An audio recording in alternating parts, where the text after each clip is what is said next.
I was reminded this morning of something. A friend of ours have had a dog for 6 to 8 years, and they're dog people. They have a couple dogs, and we went out for dinner with them Friday, and they told us the bad news that their dog was very ill with cancer, lung cancer, and they said it was probably started somewhere else and then just got in its lungs. And they said, the doctor said it could be 2 months, it could be 2 years. You know, it just depends on how the dog,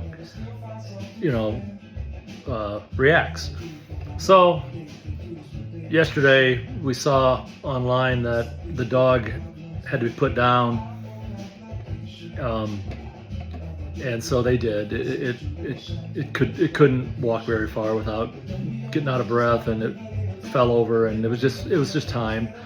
And those of us who have had dogs, particularly dogs, I'm not necessarily against cats. I'm not really a cat person, though my daughter Julia has a wonderful cat, great animal, and so I'm not gonna diss the cat people, but I'm specifically talking about a dog. Well, anyway, in thinking about their loss, and it's a big loss if you've ever experienced it, and it's a death in the family. Yes, it's a dog, but it's still part of your family. But anyway, we've had 4 dogs in our 44 years together. We had Rita was our first, and then Deacon. He was a rescue before that was a thing, and then we had Satchel, who was a wonderful dog, and then we have Jojo right now. Well, this is the story of Rita, lovely Rita, the Beatles song. The year was 1982, and we were to get married that June, and we were trying to find a place to live, and we found a house in Pleasant Valley, and to say it was a small house is a understatement. My kitchen I'm in here right now is half as big as the whole house, and there were 2 tiny bedrooms, and it was a cute little place. And so I moved in there.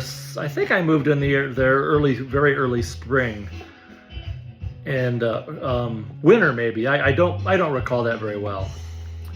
That's kind of blurred. But anyway, I was there alone for a few months, and so one nice spring afternoon, I was out in my driveway washing my pickup truck, and there were these kids, and they're chasing a dog around, and I didn't think anything of it, and I went in the house to make my supper for just me, and I came back out a little later, and the kids were gone, but the dog was there. And it was a black lab puppy, about 35 pounds. It wasn't tiny, but it was fairly small for a lab. Probably 6 months old, and it was a female. And so I started to pet it, and our landlady back then, Francie Kilgore was her name. She had told me when I moved in, no pets. You cannot have a dog, even though there was this homemade dog kennel, dog run. It was big, but it was homemade in the back of the yard, and there wasn't a dog house, but there was a dog run. And she said the person before me had a dog, and he treated it terribly, and so she was like putting her foot down, no pets. So anyway, I think I put that dog in that kennel to figure out what to do. Well, every night I would come home from work, and I started to feed it, and I would play across this vacant lot, and I would throw the ball, and then I was starting to grow close to the dog, and Francie had put an ad in the paper, lost dog, and stuff, and this one person actually called, and Francie was 73 at the time, tiny little lady. Here's her picture. tiny little lady, and that's her dog Josh. He was a beagle, but she was 73, and she seemed ancient to 23-year-old me. She doesn't seem so old now that I'm at my age, but at the time she seemed ancient. Well, anyway, back to the phone call. Well, somebody called her, and wisely she asked, "What sex is the dog you lost?" And the guy said said and she said, "Not your dog." Well, weeks turned into a month, and she saw the great care that I was doing with this this black lab. I would go out and throw my frisbee, and I actually taught her how to catch. I taught her by spinning around, and she would jump at it, and then I would let go when she would get her mouth on it, and that's how she learned to catch. And she was fast as lightning. Well, Francie eventually said, "You can keep that dog."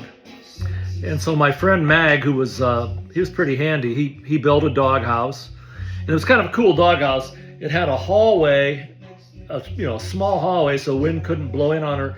And then you took a right, and that's where the dog slept, and we put hay in it. And I was always raised with outdoor dogs, so this seemed like perfect, like the normal thing to do. So anyway, Rita and I grew close, and then we got married. Me and Janet. Me and Rita didn't get married. Me and Janet got married, and we really enjoyed this lab. And I eventually started hunting with her, but and then we had kids. Oh, one more thing. The funny thing about young couples, they typically get an animal, like a dog or a cat. I think a lot of my friends got dogs. I think it's kind of a test case. Like, if you can keep the dog alive, you can maybe keep a kid alive. Well, we kept the dog alive, and we eventually had our first daughter in 1986. Michelle, and then Julia came on like 3 years later. And here's a picture of Janet, and that's Rita. You can tell she's kind of petite. Rita, not Janet. She's 5'10", but she was just this sweet companion. She lived her whole life outside. Eventually, we went hunting together. My brother and his golden retriever, and my black lab, and with no training, because I didn't train her at all, I just hunted her with instinct. She did pretty well. I mean, I won't say she retrieved, but if I shot a bird, she didn't freak out with the gunshot. And then she would actually go and hold the bird down if the bird was alive, and she would kind of mark the bird. She actually retrieved one bird. I shot it in some of that tall milkweed, and the bird fell in the middle of this milkweed. And if you've ever hunted, it's hard to find these pheasants in the fall. And we looked and looked for it, and Rita went in there, and she actually came out that one time with that one bird. And so I enjoyed that dog for I think 14 years, 12, 14 years. And this is the part of the story that relates to my friend who lost his dog.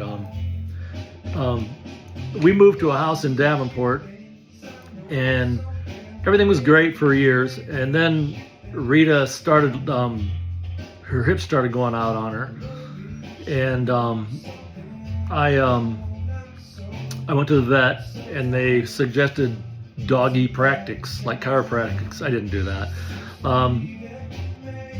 I had some meds for her, I think, and she seemed to get better for a little bit. I got back up. This is important with the story. When I would take her hunting or anywhere, I would just throw her in the back end of my truck, like the wide open back end. I had a single cab truck. Yes, that's what they had back in the day, just single cabs. So I'm driving my single cab, and Rita would sit right behind my seat, right behind me. That was always her spot. She would go right there and sit. That's exactly like labs are. They're very close to their owner, and she wanted to be close to me. So anyway, fast forward to like 93. So we've had her like 10 years, 11 years, and she got sick. And I remember I came home from work and we had a fenced in yard, and we allowed her to be out in the whole yard all day because it was a big wooden fence and she was fine. And we had a deck that we had just built, and I was going to go out in my garage gym and work out. And I walked out and I saw where she had pooped on the sidewalk, and it was smeared like she drug herself through it. And called for her, and she was under the deck in the shade. And the dogs have this indomitable spirit that every dog has, especially if they have a good owner. I called for her and I got down and ducked down underneath the deck, and she was laying there with her head flat, and she was super ill. And I said her name, and she wagged her tail. Well, I went in the house and I called Janet. The kids weren't home. I called Janet, and she worked at the bank at the time, and I told her I was going to go out to the vet in Eldridge and put her down. And Janet got weepy on the phone. So I coaxed her and drug her out from underneath the deck, and I put her on my front seat of my truck this time. And we drove to the vet, and she had her head on my lap, and I was petting her, and I was telling her what a great dog she was. And I was feeling kind of like I am right now, probably more.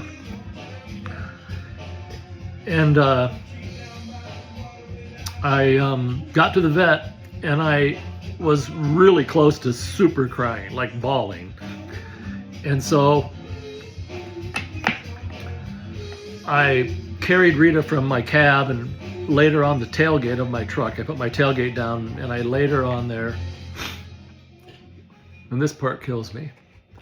I went in and told the vet, and he got the needle to inject her with the stuff to put her to sleep. And I'd never been around anything like this in my entire life. Okay, I never. This was new territory. Okay.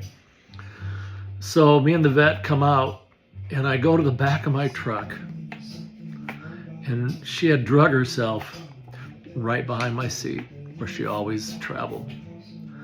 And I lost it a little bit, and I got in the truck bed and I pulled her forward and I petted her, and I looked at her eye, I looked in her eyes, and the vet injected her. And if you've ever experienced, and you dog owners that have experienced, their eyes, they're there and then they go cloudy, and she was gone. And I told him, like, it's just like I feel right now, but I knew there was much more coming. And I said, send me a bill. And I shut the tailgate. She was in the back end, and I drove to my father-in-law's farm, where Janet grew up. And Harlan, I've told you about Harlan in another story, but this is 93, I think, or 94 maybe even. And Harlan was such a good man. I would have liked to have had a dad like him. He wasn't a pushover with his boys, though. I know he could be stern, but he sensed the moment that I was going through, because he had seen me come out there and hunt with Rita all the time. I used to hunt out there at the farm, and he sensed the moment. And I said, "Can I bury Rita out here somewhere?" And he said, "Sure." And I don't know if he showed me a spot, but I found a spot and I wrapped her in a blanket, and I proceeded to bury her. And I went back up to the house, and I think we sat on the porch. I know we sat outside. It might have been on my tailgate even. And he brought a PBR. That's what him and I drank. And he was just there for me. And I was expressing concern about my then 7-year-old and my 4-year-old daughters, how they would feel. And he assured me it'd be all right, but he said this might be preparing them for something bigger. Harlan died the next year. So anyway, I got home. I made supper. Janet used to work till 5, and then by the time she got home it was 5:30. I picked the kids up and told the girls, and the girls, they were young and they weren't overly distraught with it. I don't remember them really crying, especially the youngest one.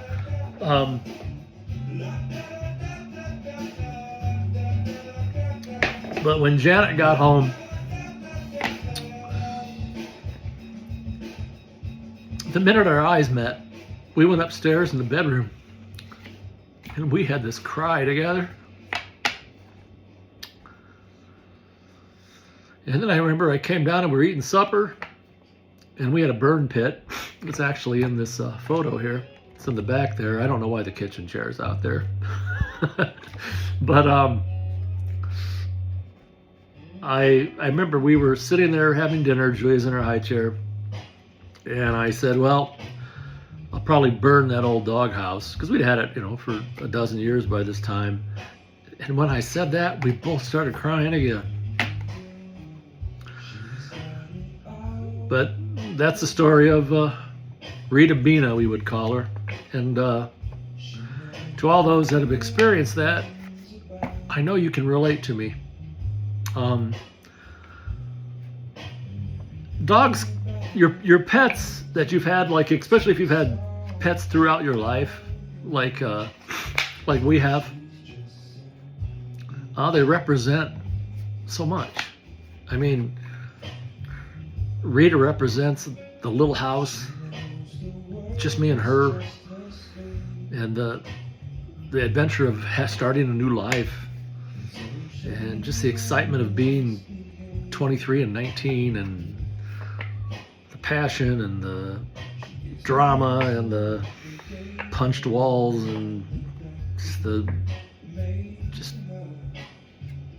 everything that when you're newlyweds and you're figuring each other out. And then, Rita, she was there when our first was born and our second, and our first home purchase, and and then I think all the other 3 dogs, they all have their mark on my life, and I cried like a baby when I put Deacon down, and then when lovely Satchel, he was terrific. I cry hard. And this next one we have is going to really be tough. He's only 6, but as our friend's dog, there's no guarantees for anybody or even for your dog. I'd like to call him Matt. Where's he at? Jojo, come here. I'll show you Jojo. He just got back from his walk. But anyway, I'm going to close this long talk. I'm sorry it was so long. Jojo, come here. Come here.